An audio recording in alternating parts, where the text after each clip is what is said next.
Hi, training professional. Quick vibe check. Did you recently spiral because you didn't have a perfect answer to a client question, even though the answer was literally impossible to know? Cool. Yeah, same. Thanks, brain. If your inner critic is acting like an over-caffeinated raccoon in a recycling bin, please get our free imposter syndrome toolkit for trainers. It helps you sort out which thoughts are real, which are anxiety, and which are just society yelling, you should do more, while offering zero solutions. Grab your toolkit at petharmonytraining.com/imposter toolkit. Again, that's petharmonytraining.com/imposter toolkit.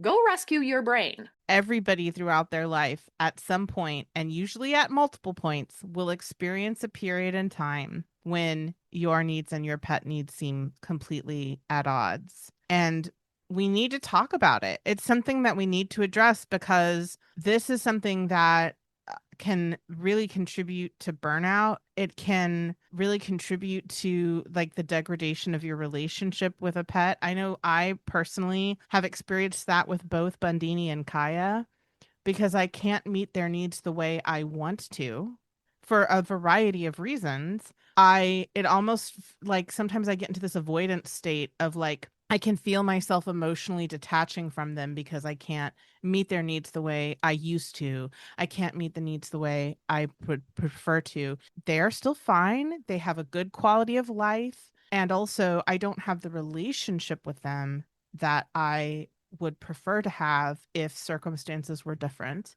And I am somebody who does this for a living. I've done a lot of work with this with my therapist. I know what I need to do. I know the tools, I know the mindsets, and I still observe myself emotionally detaching. So like if we don't talk about this and we don't normalize it, it does contribute to burnout, to stress, to guilt, to like a degradation of the relationship. And so we really like our goal with this episode is to help people come up with strategies to creatively meet both your needs and your pet's needs without spiraling into guilt or burnout.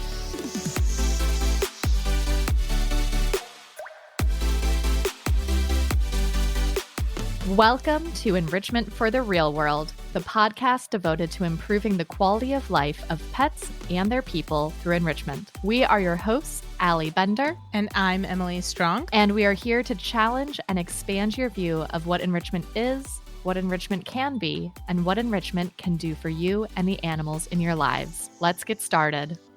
Thank you for joining us for today's episode of Enrichment for the Real World. And I want to thank you for rating, reviewing, and subscribing wherever you listen to podcasts.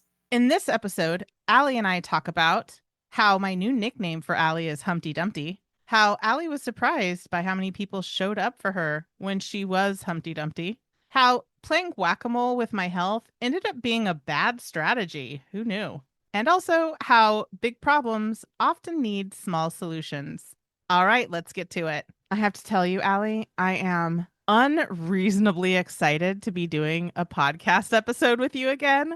I guess I'm glad to hear that. It feels like it's been forever since we've done a podcast episode together. And don't get me wrong, like I also love that we're now like including the rest of the team because it feels more us, right? Yeah, for sure. But I've definitely missed recording with you. And I can't think of a better topic to kick off our reunion episode than what do you do when it feels like your pet's needs conflict with your own needs? Because as people know by now, since you've already talked about it in a previous episode, a rock climbing accident. And I've been lovingly calling you Humpty Dumpty because you fell off a wall and broke into a lot of pieces. Yeah.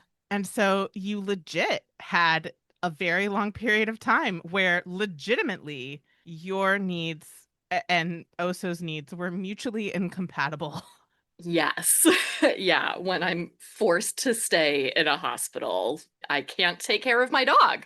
Yeah, it's funny how that happens. And also Yeah. like you've been home for a couple of weeks now and still you can't take care of Oso in the way that you did before you were Humpty Dumpty.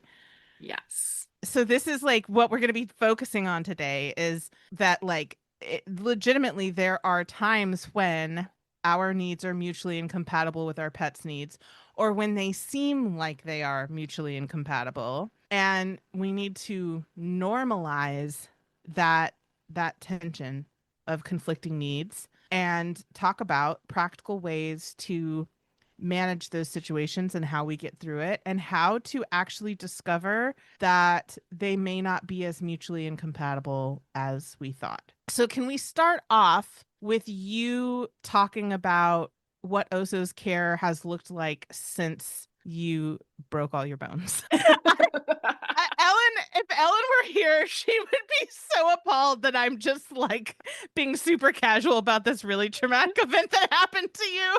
Oh, she's loving the dark humor of it. So yeah, no, I it's fine.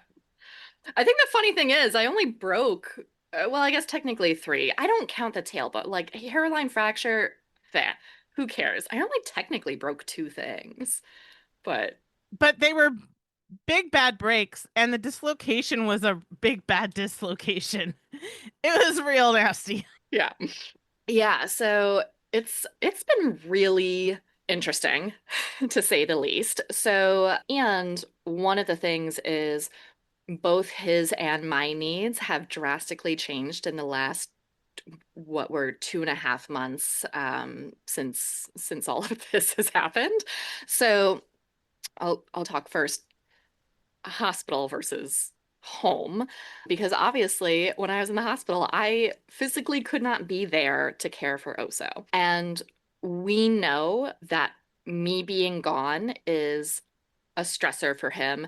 Not necessarily like I can go on a walk, I can go to the store, things like that. That's not a big deal. But the not coming home at night, that is where he says, but my mom's not here. The routine disruption is the part that's upsetting. The routine disruption, yes. And I am his confidant. He looks to me for soothing, all of that sort of stuff. Dad is the fun one. I'm the nurturing one. So we have known for years that he is sad when I leave and go on, vacation with friends or conferences or where it is. If I go somewhere without Alex, it's worse if both Alex and I are gone, then he's even sadder. But he's like, all right, I guess Dad's here. It's partially okay. So that was a part of it. I was not home for a month, and that meant I had a sad dog for a month. And how do we make him less sad? One of the things that this experience has really taught me is that I have a lot more people in my life who love us and care for us than I realize at any given point. It's been honestly amazing to feel that sense of community and the coming together, and is one of the things that I want to take away from this of how can I provide that feeling to other people without them having to break all of their bones. So, anywho, we had a lot of people helping out with Oso. And this is one of those situations where I'm so grateful for all of the behavior modification work that we had done previously with him. He did have, before being adopted by me and Alex, he did have a bite history. He did have stranger danger. We worked a lot for him to feel comfortable with people coming into the house. And we are now in a situation where, because Alex was in the hospital with me, people had to come in the house and also had to be okay with that. So one, I'm just really grateful that we had already done all of that behavior modification work to get to the point where he was okay with people coming over. So my parents, Alex's parents, Mary Kay came over frequently to hang out with him. I don't know. I didn't coordinate it, to be honest with you. I just knew he was taken care of. So we had a lot of people that were able to come over and care for him. We knew that it wasn't the ideal, right? Like it wasn't going to be perfect. He was going to have feelings, all of that. And for that situation, it was one of those, it's as good as it can get right now. Yes, it would have been awesome if somebody could have stayed in our home and hung out with him the entire time. And also, that just wasn't feasible, possible, whatever. So the people who came over to help him, tried to stay as long as they could. They tried to play games with him. I'm sure Mary Kay gave him so many treats, and he did little hand targets and all of his tricks for her and all of that. And also we just had to say, this is what it is. It's a short-term situation and he'll be fine at the end of this. So we had to let go of a lot of stuff for that. Being home, those of you who listen to our podcast know that Oso is a senior. He's 13 at the time that we're recording this, and he has been having mobility issues for a while now. He's a big dog, and his back end was never structurally sound. He was not built right in the back there. It's always been a little funky. So one of the things that's happening is his he's having a much harder time with his mobility.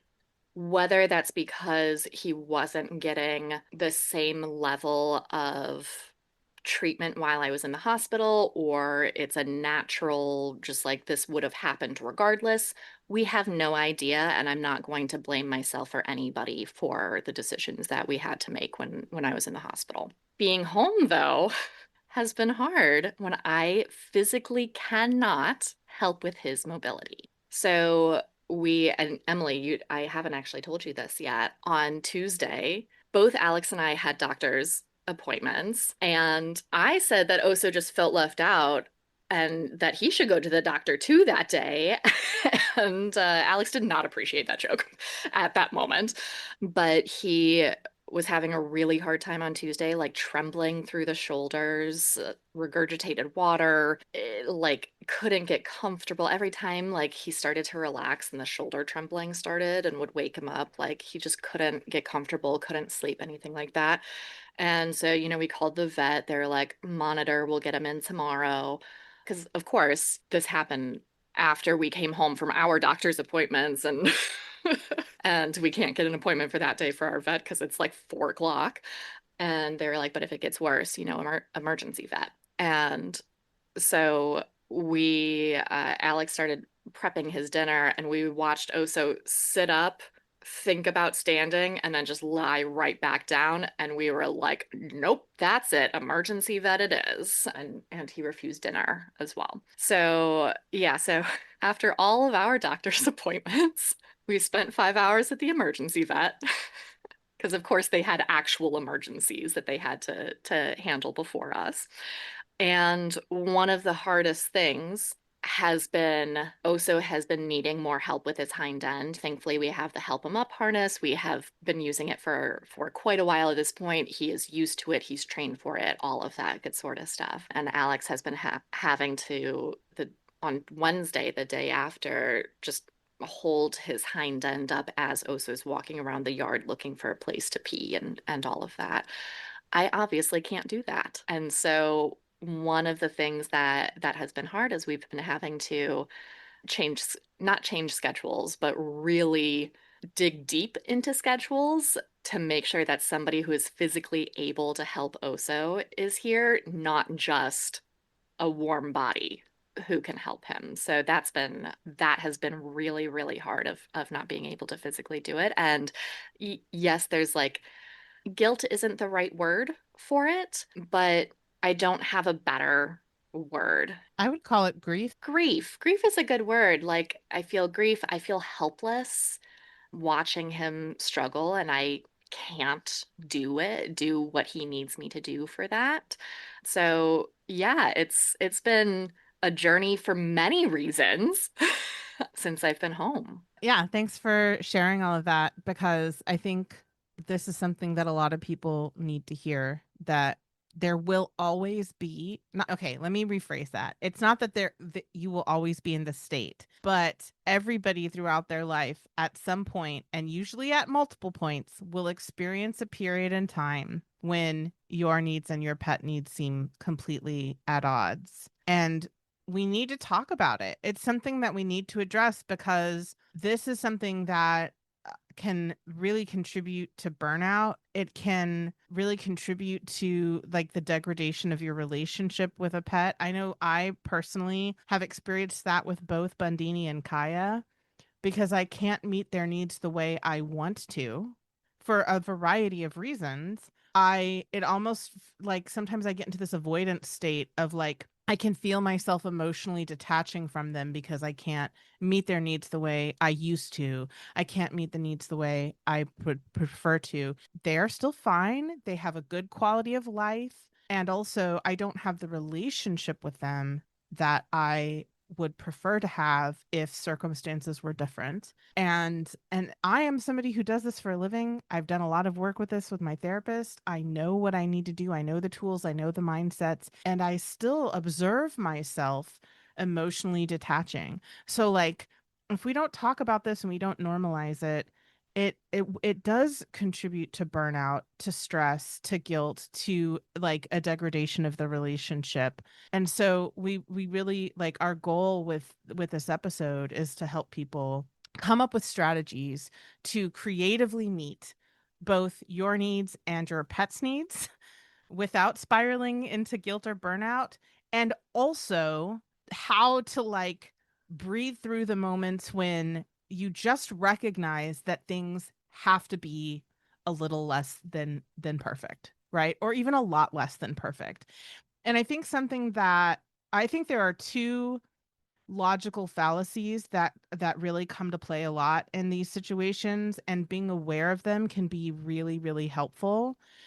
The first is the nirvana fallacy, where like it's like this, it's very close to a dichotomous fallacy in that we think if I can't meet my animal's needs perfectly, if I'm not meeting my own standards, I am an abject failure. So like this nirvana fallacy is, if it's not perfect, I'm a failure. It doesn't work. I'm not doing it right. I'm being horrible pet guardian, etc. The other one that I have experienced while you have been going through your thing is the fallacy of relative privation. In other words, we don't allow ourselves to process what we're processing, and we try to dismiss our own experience because it's not as bad as somebody else's experience. And so I'll talk about this more later in this episode, but I have been struggling with meeting Miley's needs for very specific reasons. And watch myself and hear myself saying like, suck it up, buttercup. Like this is not nearly as big of a problem as Allie's problem. Like I almost like I was having these feelings of like, you don't have the right to struggle because your struggle is not as big as Allie's struggle, right? And I see a lot of people do that, of like, well, it's not that big of a deal. I'm just tired. Like, why can't I just do more for my pet? If I could just get on a routine, if I could just, and it's like, no, no, no, no, no. When you say I'm just, or if I could just, or just, when you start using that word, that is an example of the fallacy of relative privation, because what you're saying is your situation is not as bad as what you feel is a valid level of struggle to justify the unmet needs that are happening. And like as soon as we learn to let that go and just accept that our reality is that we are struggling to meet needs, there's a conflict between our needs and pets needs, it becomes so much easier to deal with when we can let go of the nirvana fallacy and the fallacy of relative privation. And what's so funny about the fallacy of relative privation is I had those thoughts too of, well, at least I'm not as bad as X or something like that. I had a friend who broke her wrist very shortly after I got home. And I was like, oh man, I can't even imagine breaking my wrist like as I'm getting around in a wheelchair. So, yeah, like it affects everyone, regardless of the situation. And I think knowing that too puts it into perspective of like, that's a little silly. It really is, because there's always going to be like a scenario that's worse than yours. There's never in the world not going to be somebody who's got it worse than you do.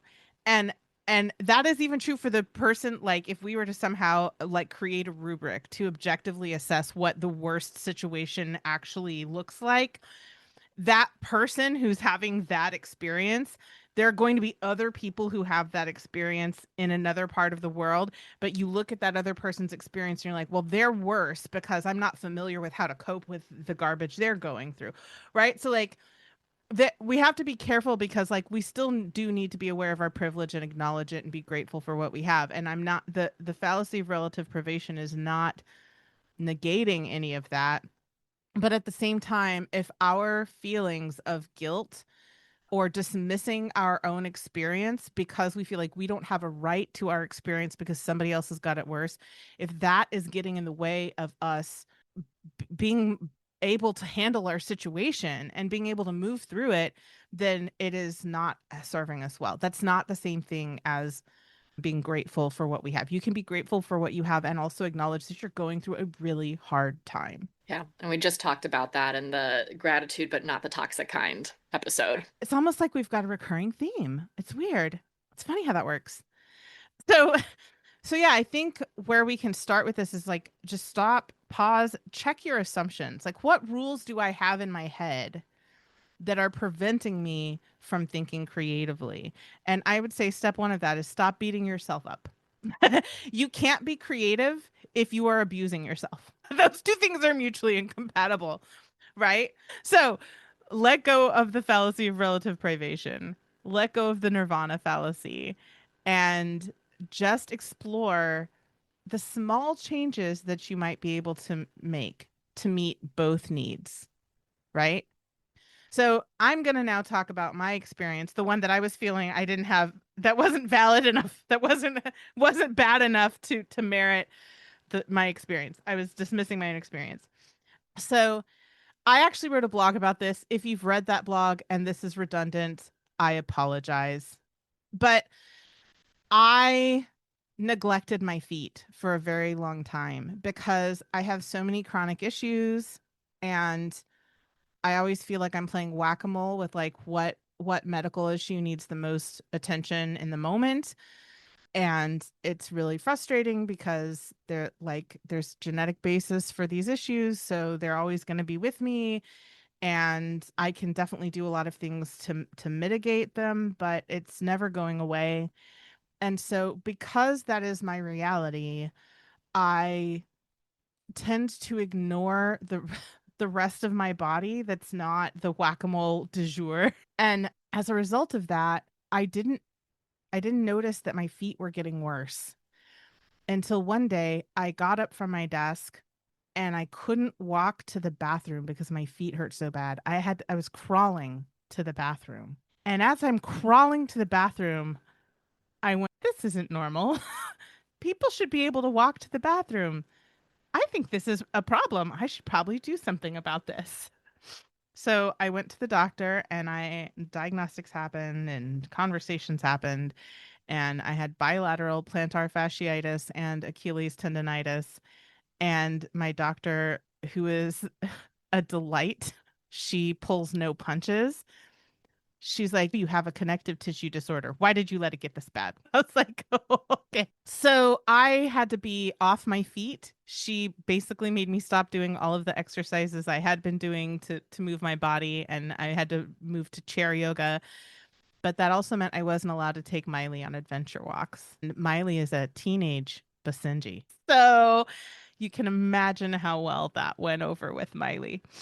So I could afford to pay my pet sitter to take her out on adventure walks twice a week, and that was helpful. But the way that I met Miley's needs was I made more adventure boxes for her at home. I usually do it once a day, every other day. And during this period when I had to stay off my feet, I was doing it twice a day.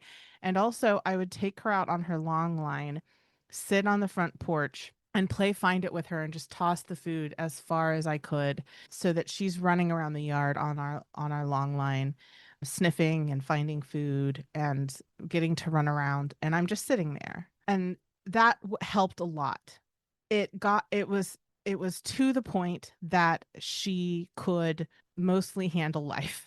And we have play date buddies. Our neighbors have two dogs that are friends with our dogs, and we have some friends 4 blocks away that have 2 puppies that are Miley's age, and we play together with them. And what was amazing is that everybody stepped up to help me, and they started driving to pick Miley and I up. The neighbors that live a few blocks away, I told them, like, I can't walk Miley over. I don't have a car because my partner and I share a car, and he has a gnarly commute, so he's gone most of the day. And being in this vulnerable position allowed the people in my life to step up for me. And so they would come pick Miley and me up for play dates. And our neighbors across the street would like text me when they got home and would let their dogs out in the front yard, and I could just bring Miley over and let her play. And it was really nice because I felt like they were friendly acquaintances before this. And now I can really call them friends because of what they did for me while I couldn't walk. I've been doing physical therapy, I've been doing exercises. So after 2 months, I was able to start walking around again, got permission to go back on adventure hikes with Miley. My feet are much, much better now than they were.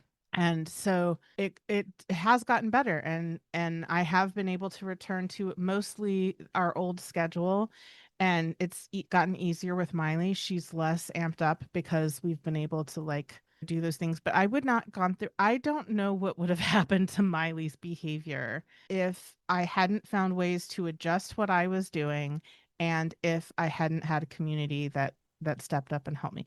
And I think the key point there is if I hadn't allowed people in my life who I didn't consider to be good enough friends to ask them for that. I didn't feel comfortable asking them for that level of help because I didn't feel like I felt like it would be imposing. But I allowed them to step in and help me, and it didn't just help Miley and me, it also improved, like it increased our friendship and a sense of community, and we're all friends now, and that's amazing. So it was a really good experience to go through that and see what you were talking about, Allie, with like letting your community show up for you, right?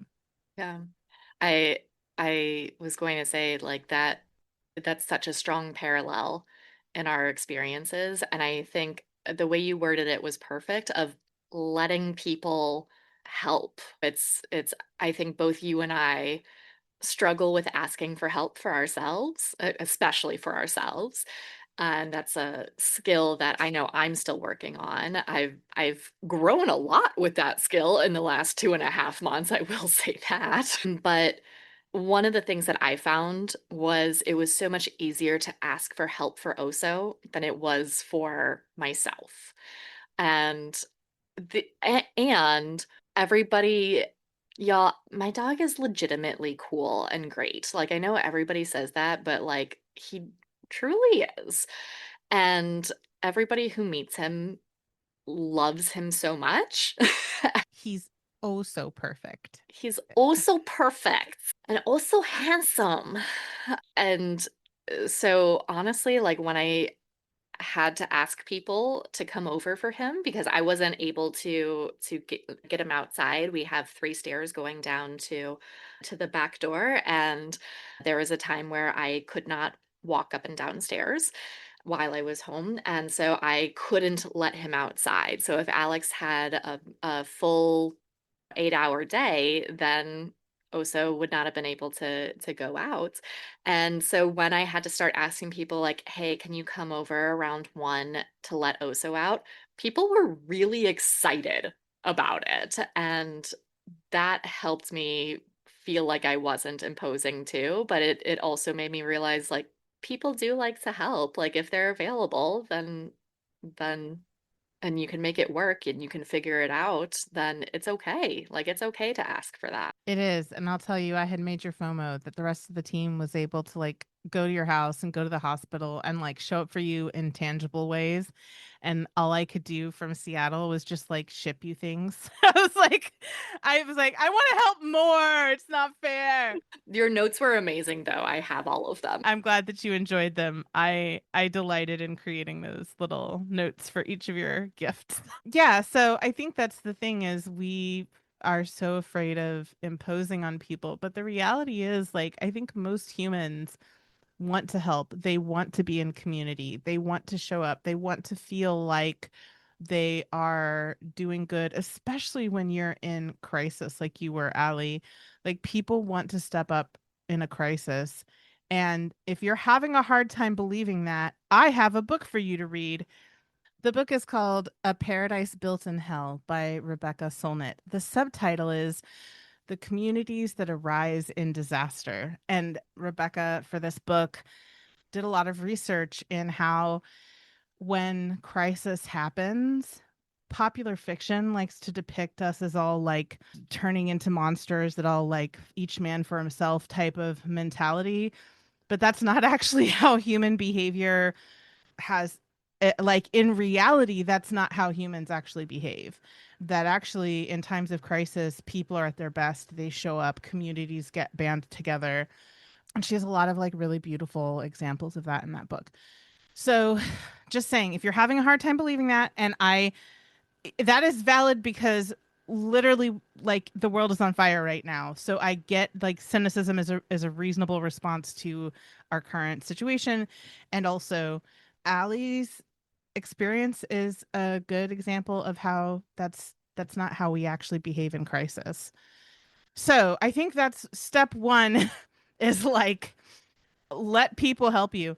But let's get back to the creativity thing, because there are a lot of things like tiny changes that you and I both made to our schedules to adapt, and I think those are really good things to think about, because a lot of times we undervalue the small tweaks, and those small tweaks are the things that can get us through the really hard times. So example for me, I was like, okay, I can't take Miley on an adventure walk. What does she get out of adventure walks?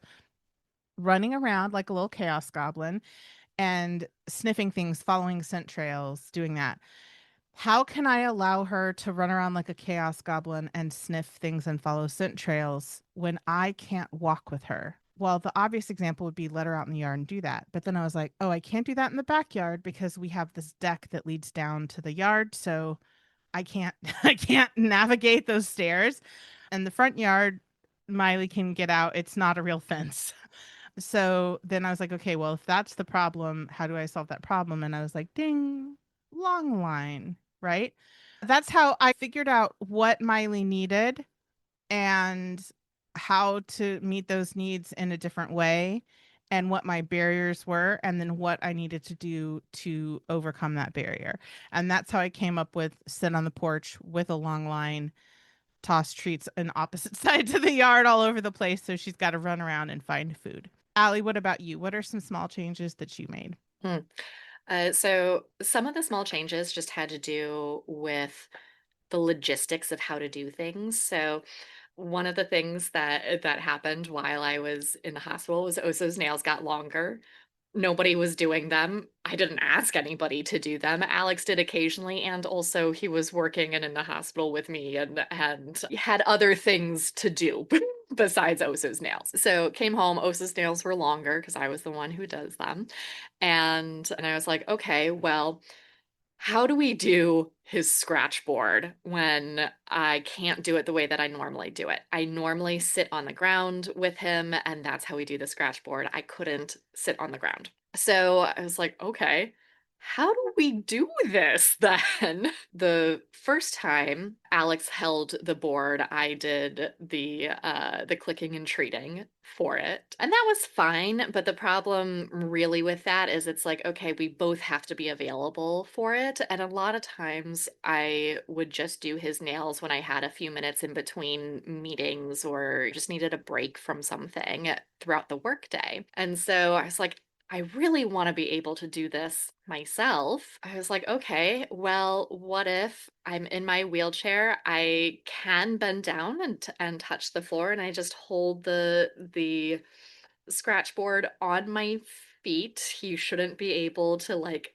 reach body parts of mine that he shouldn't reach by doing that, and I'll just do it in this kind of awkward way. And Osa was like, it looks close enough to the real thing that sure, I'll do that. And then we progressed to, I could do that on the couch, and finally like I was able to sit on the ground and do it the way we normally do it. But that was one of the things I was like, okay, we really need to figure out how to be able to do this because we need to get those nails shorter. One of the other things for him, because we have multiple options for working on his mobility, it became painfully obvious to me that I do all of my training with him either sitting on the ground or standing, not sitting in a chair. and and so there were things where it's like, okay, we're going to have to potentially reteach this so that I can give the cue sitting in a chair. I ended up not doing that just because I progressed quickly enough that I could then do it standing to and do it somewhat my normal way for him. But yeah, for me it was a lot of, ooh, I did not proof this behavior that we normally do. Which is fine. I just had to navigate it. Yeah, I think that's a really good example of how like it doesn't have to be some big aha moment. It like, doesn't have to be this like I think people are looking for like big sexy solutions, and it can be like really subtle and mundane. So like let's talk about some examples from clients. We've had clients who would get home at the end of the day, they have long work days. Their dog is really high energy, stoked to see them. They are too tired to like engage with their dog. And so we're like, that's valid. And also, expecting yourself to just do it, just muster the energy is really unrealistic. So, what if on the weekends you batch create a week's worth of licky mats? So, when you come home, all you have to do is go to your freezer, grab a frozen licky mat, plop it down for your dog next to you. Your dog gets to snug with you while working on their licky mat. Problem solved, right? It's not sexy. It's a really mundane solution, but it changed everything for those clients who experienced that, right? Or we frequently have clients tell us that they struggle to remember to bring treats on walks. And also, the food is a really important part of their dog's experience on walks for a variety of reasons, things that we're training or doing scent work or whatever. And so, one of the like simple solutions that we have to help them like follow through with that without having to like expect themselves to just do better at remembering is like put your treat pouch next to the leash, like hang the treat pouch on the hook with the leash so that they're just already there together, ready to go. You just preload it at the end of a walk, hang it on the hook with the leash. It's ready to go on your next walk. We have clients frequently who struggle with sleeping through the night because their dog wakes up, their dog is restless. Almost always. I feel comfortable saying the overwhelming majority of the time, we just take a exercise that they're already doing, foraging or play or walking or training, and we bump that up to right before bedtime. And we get that helps the dog become more physically and mentally tired so that they sleep through the night, right? So there are so many kind of mundane, tiny shifts that we can make that make those seemingly conflicting needs go away. It just resolves them. And the bonus is all of those things that we've been talking about, Allie's solutions, my solutions, the solutions for clients, they're all kind of a feed many birds with one scone approach because it's like meeting multiple needs for multiple individuals by making one simple change. And I think that is why they get overlooked. It's the simplicity and the smallness of them that's why people overlook those types of things as solutions because it's like, well, it doesn't feel like the problem feels huge. And so you assume that the solution also needs to be huge. And it's like the problem is huge. And also, there's this very tiny, mundane, boring little solution that's going to make the huge problem so much better. Right. I've heard so many times from clients that they feel like they're cheating, where, it's like, okay, how do we get physical exercise for this dog when you come home from work and you're just exhausted and can't?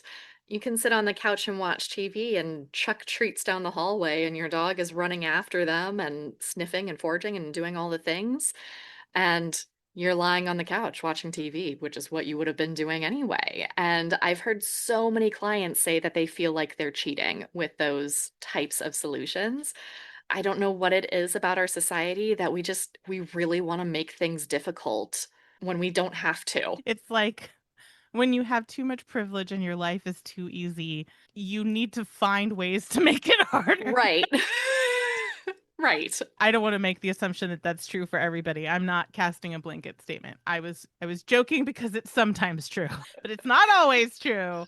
So, yeah, I'm not minimizing anybody's struggles. I just think it's funny that we see that. I typically see that more often than I think I expected to, right? So yeah, if you take a minute to just assess the assumptions that you're making and then figure out what the actual pain point is and then see if you can come up with a solution, even if it's small, even if it's not at all sexy, it's a super boring solution like meal prep or reorganizing where you keep your your walking equipment or adjusting your schedule. Like that stuff can be huge. Like me sitting on the porch, putting Miley on a long line, super boring solution. It made the difference for us getting through those 2 months when I had to stay off my feet. Right. And I think another component of this is like, again, I mean, we kind of talked about this at the beginning, but I think it bears repeating. You're not failing. And the solution isn't that you just have to try harder or do better. You are experiencing a legitimate barrier. And so, like, acknowledge that, take it seriously, and face the barrier, address the barrier instead of trying to dismiss it or pretend it's not important or it doesn't exist. Right? That's not working for you. I don't love quoting Oprah, but I want to quote Oprah here and say, how's that working for you? Like, how's that working out for you? So yeah, and I think for professionals, we are part of the problem sometimes because we can also trivialize our client struggles and be like, why is this so hard for them? Why can't they just do this? Like, it's not hard. Follow the instructions. Again, I just wrote a blog where I outed myself saying that. So I'm, like been there, done that, got that t-shirt, not judging you, but like that is a problem when you're not taking your client's pain point seriously and you're just trying to insist that they follow the plan. You are losing opportunities to really connect with your client and figure out what their actual pain point is and help them solve that pain point. And if you do that and people feel seen and you legitimately solve a problem for them, they will be much more likely to continue working with you, to communicate with you, to collaborate with you. So, like, it's a missed opportunity when you're just trying to insist that your client does the thing instead of figuring out why they're not doing the thing and helping them overcome that barrier. Absolutely. And I know that in this episode, you and I are using fairly cut and dried examples of like we physically can't do the thing, and that makes sense. But more often than not, what I see working with clients is that it's a rule they have in their head is the issue. It's not necessarily that they physically can't do a thing. Sometimes it is, absolutely. We work a lot with people where we have to modify what we're doing based on what they're physically able to do. But a lot of times it's just a silly rule that they have in their head because we all have silly rules in our head. And one of my favorite examples of this was I had a client who did not have a fenced in backyard. They lived in a townhome. And this happens so frequently in this area in the spring where it's the first few nice days and I suddenly get an influx of emails from my clients where they're like my dog will, and I'm like, yeah, I don't want to come inside either. I can't blame them. It's finally nice after like 6 months of winter. And so that's what was happening with this dog. Bagel was his name. Yeah, he was very cute. And he was having a hard time. They had to walk him. He was lying down on the walks, all of that sort of stuff. And I was like, it really sounds like he just wants to hang out outside for a little bit. And so I said, well, we have the back patio. Can he hang out on the back patio? And his mom said, well, I can't just stand there that long. And I said, could we put a folding chair out there. They didn't have any furniture out there. And so I said, can we put up a folding chair? She was like, oh, yeah, we can. And so she put up a folding chair and Bagel could just bask in the sun and that solved the problem. But yeah, a lot of times it's just very, very simple things like that where we're turning molehills into mountains. And regardless of the size of the issue or whether we think it should be an issue, it is, and we have to address it. And like I don't know this for a fact, but I bet you that being required to sit outside in that chair while her dog enjoyed the sunshine encouraged her to meet some of her own needs, like relaxing, reading, playing a game, like something on her healthy mind platter. So like her dog probably also helped her to meet her own needs. And also, I want to say that sometimes those silly rules in people's heads come from very not silly sources, like tremendous social pressure from family, friends, neighbors, or real, very real trauma that they've experienced in the past. And so, like, we also have to treat those silly rules in their head with a lot of deep respect and care and compassion, because we don't know when it's just like, oh yeah, why do I think this, versus like, I can't do this because childhood trauma. We don't know when somebody's rules in their head comes from something really, really serious to them, or when it's just something that they haven't put a lot of thought into. So we owe it to our clients to treat it seriously regardless. And I think that's a big thing that happens a lot is I know I've gotten several clients who had worked with previous trainers who had shamed them or tried to force them to do something, and they not only did they not feel listened to, but they felt re-traumatized because the trainer was running roughshod over their trauma responses. And so I just think we need to be aware that, like, whether or not the silly rule is for a silly reason, we need to take it seriously and just partner with them to help them come up with better solutions for them that actually works to meet everybody's needs as much as possible. But again, remembering that we're not going to fall for the nirvana fallacy either. And sometimes things are just suboptimal. Like, yep, Oso's life was not ideal. And what?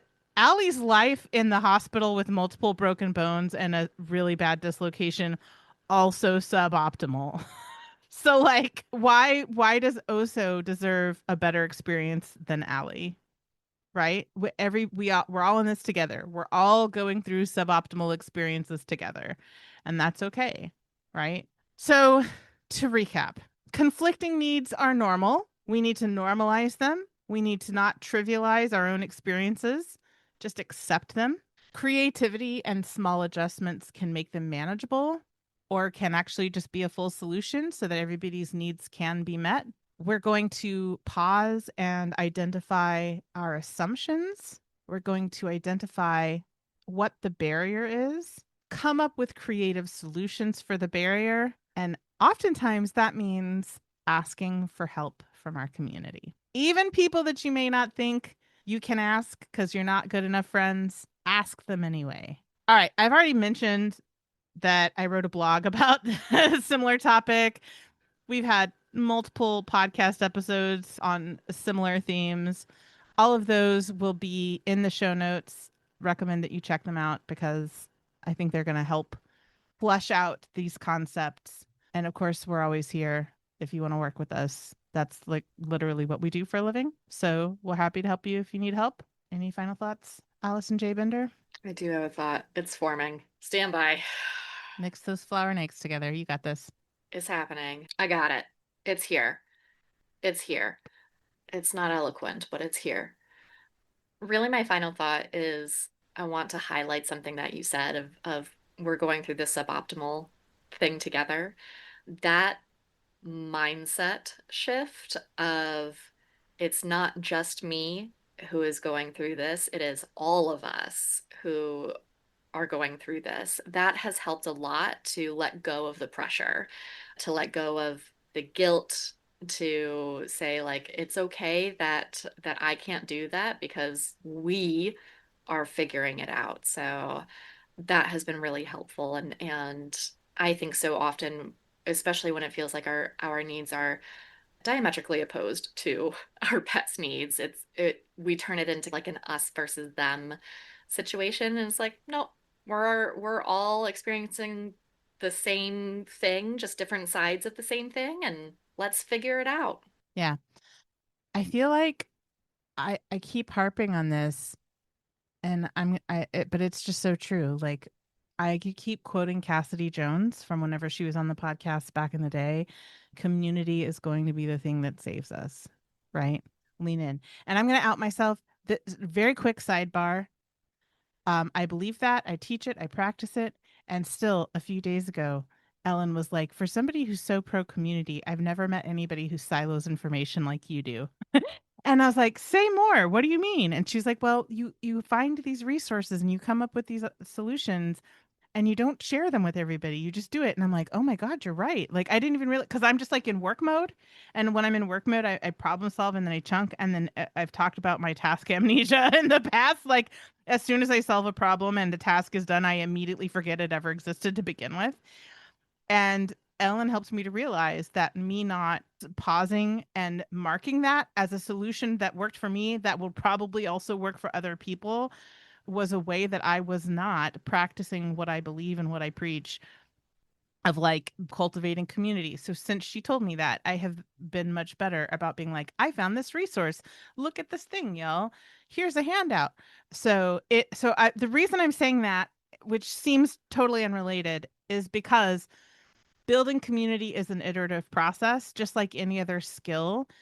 You're not going to immediately be excellent at it just because you recognize its value. We just have to keep practicing what it looks like to be in community and help our community and also allow our community to help us. It is not easy. It does not happen overnight. It is constant work.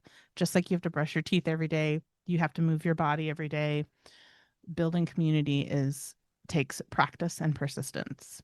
Okay.